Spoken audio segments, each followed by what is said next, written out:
Hello guys, hello. Welcome dito sa aking channel, Kapalaran 888. Welcome. Alamin natin kung anong messages, vibration, gabay energy para sa lahat. Sa general reading, tingnan natin. Are ito sa mga Sagittarius. So, wow, Sagittarius, comment down below. Nakikita ko sa'yo dito 44. It's balance, emotional balance, family life, parang ganon.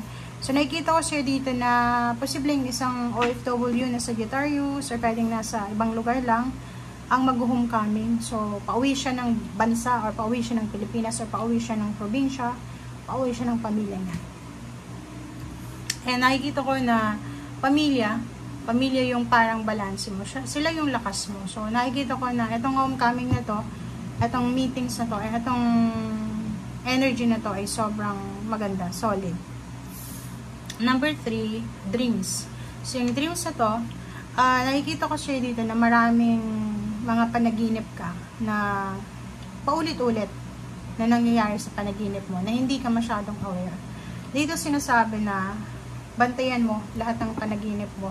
Lalo na sa madaling araw, between 3 a.m. and 4 a.m. So, bantayan mo yan, yung mga panaginip. Kahit sa pag nagnanap ka ng 12 ng afternoon, or sa tanghali. Kasi, yan yung mga panahon na yung spiritual helpers ay connected sa panaginip mo. Bibigyan ka niya ng mga symbols and signs para malaman mo kung ano talagang gusto nilang sabihin sa'yo. Okay, Emperor, same with the Aries. Gamitin mo yung logic mo, yung structure, or yung diskarte para mas makuha mo yung tamang diskarte sa pagtatagumpay. I-organize mo yung thoughts mo, yung plano mo, and kailangan mong maging straightforward. Okay? Emperor card, sinasabi sa'yo na may mga salary increase, higher position, meron ditong promotion sa trabaho, financial stability, balance, and security. Number 10 is completion. So, wala nang delays. Delays are over. Okay? Isang napakabilis, unexpected good luck, good fortune ang posibleng darating sa'yo. Isang bagong sasakyan or travel or relocation ang posibleng mangyari. Tube Autumn, dito sinasabi na magiging sobrang busy ka, Sagittarius. Sobrang busy, workaholic na Sagittarius ang nakikita natin. Napaka-busy mo, napaka-workaholic mo, ang dami-dami mong ginagawa. Okay? 6 of Spring, isang napakagandang balita. Wonderful news ang posibleng parating na. Okay? Kailangan mong maging matalino. Meron ditong victory and success na posibleng parating sa'yo. So, take charge of the situation. Take charge of your emotion. Kasi, pwedeng ma-overwhelm ka, mabigla ka dito. Okay? Isang future, bright future, success sa future mo, ang posibleng mamamanifest mo dahil sa hard work and dahil sa pagiging creative mo. Okay? Partnership with others who share your dreams with your dreams. Okay? Nakikita ko yung partnership dito, teamwork, collaboration. Magtiwala ka sa sarili mo, lahat ng pangarap mo makukuha mo. Maraming mga like-minded individuals, pare-pareho kayo ng dreams, pare-pareho kayo ng ugali, pare-pareho kayo ng purpose. Magtatagpo-tagpo kayo. Okay? And yung mga taong yan, magtutulong-tulungan kayo kung ano man ang gusto nyo mangyari sa buhay nyo. Okay? I-maintain mo lang yung balance sa loob ng trabaho and then sa home life or personal life. Okay, Tube Winter, iwasan mo yung pag-hold back, yung indecision. Iwasan mo yung pabago-bago ng isip. Like, pagta-travel, sa date ng travel, gusto kong mag-travel ngayong araw, hindi, bukas na lang, parang ganun. So, make the best choice, make the choice that's best for you, rather than trying to please others. Kasi minsan, nagbabago tayo ng plano kasi iniisip natin na baka hindi magustuhan ni ganito ganyan. So dito sinasabi na huwag kang masyadong mag-focus sa people pleasing, okay? And gawin mo kung ano yung gusto mo, gawin mo kung ano yung magdadala sa'yo ng saya.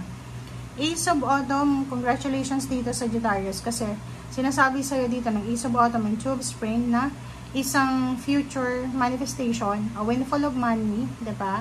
Magkakaroon ng pag-ulan ng pera, advices, support, assistance galing sa ibang tao, protection, collaboration, ang posibleng mangyari sa'yo. Kung may project ka, like business person ka, isang napaka-successful project ang matatapos or magsisimula.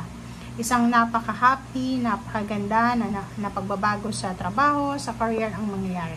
Okay? So, number procrastination, dito sinasabi na gawin mo lahat ng decision making mo. Alisin mo yung sobrang pagpo-procrastinate, pag-overanalyze, and yun, gawin mo kung ano lang yung alam mo na makakabuti sa'yo. Okay? And wag kang magpiplease ang ibang tao. Dito sinasabi na magiging busy ka sa pag-analyze, pag-reflect ng mga nakaraan at kasalukuyan mo. So, paano nakikita ko? Nag-iisip ka, nagmumuni-muni ka. Parang gano'n, nagmumuni-muni itong Sagittarius na to sa nangyari sa nakaraan, sa kasalukuyan, and at the same time, nagpaplano siya para sa bright new future niya. Okay? And maiintindihan mo rin kung ano yung purpose mo sa buhay. Maiintindihan mo rin kung bakit nangyari to. And let go mo yung mga belief mo na hindi mo na magagamit sa mga susunod pa. Parang ganun. So, isang importanteng life-changing event or situation ang posibleng darating sa'yo, and ito ay makakatulong sa'yo para makapasok ka sa isang napakaganda, napakalawak na oportunidad. Okay? Sundin mo lang yung passion mo, yung kagustuhan mo. In terms of career, when it comes to career, sundin mo kung ano yung kaya mo, di ba? Hindi ka naman papasok na like electrician kung hindi mo naman alam yung kuryente, di ba? So, be the best at what you do, okay? So, nakikita ko sa'yo dito, lahat ng sacrifices mo, lahat ng actions mo ay posibleng may kapalit yan na success.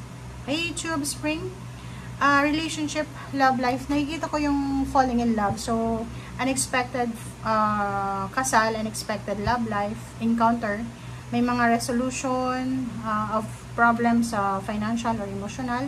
Kita natin yung reconciliation, apology, forgiveness, parang ganun. Okay. So, next card natin is the Sun, 10 of Spring, 5 of Winter, 3 of Spring. So, the Sun, yung plano mo ay maayos. O yung plano mo ay gagana siya. Parang lahat ng plano mo ay matutupad mo. Or lahat ng plano mo ay unti-unti nang nangyayari. Okay? Maraming magagandang bagong ideas na posibleng magdala sa'yo ng rewards, awards, higher position, money increase, parang ganun. So, you are very, very thankful sa lahat ng blessings na matatanggap mo. Okay? If in case kailangan mo ng tulong, kailangan mo ng assistance, huwag kang magdalawang isip. And huwag mong kunin yung mga obligations na alam mong hindi mo kaya. Kung mabigat yan, ibaba mo muna. Okay? And next card natin is for Winter. Yun. Walk away from dishonest relationship, from dishonest environment, mga sinungaling, manluloko. Umalis ka sa situation na yan. Okay? Kasi hindi yan makakabuti sa'yo. Nag-waste ka lang ng time, ng energy dyan. Okay? Planuhin mo yung next move mo, next step, lalo na sa mga long term na yan, relationship, career, parang ganun, and have patience. Okay? Maraming deserve mo na blessings ang parating. Maraming job opportunities, career, ang posibleng parating. So, be patient. Okay? Thank you guys. Bye!